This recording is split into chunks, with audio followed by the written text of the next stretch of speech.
Hey everyone, today I'm going to show you how to set up a compliance copy email in Hubspot. This process is quick and easy, and I'll guide you step by step.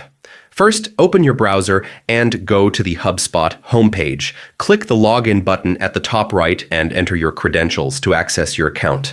Once you're in, click on the settings gear icon. On the left-hand menu, select the marketing tab, then click email to access your email settings. Next, find the subscriptions section. This is where you manage how contacts interact with your emails and ensure everything stays compliant with your organization's policies and legal standards. Within subscriptions, locate the compliance copy email section.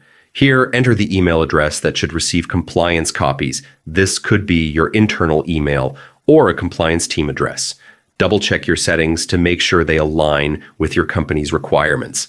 And that's it! You've successfully set up a compliance copy email in HubSpot, keeping your communications compliant and well documented. Thanks for watching and happy HubSpotting.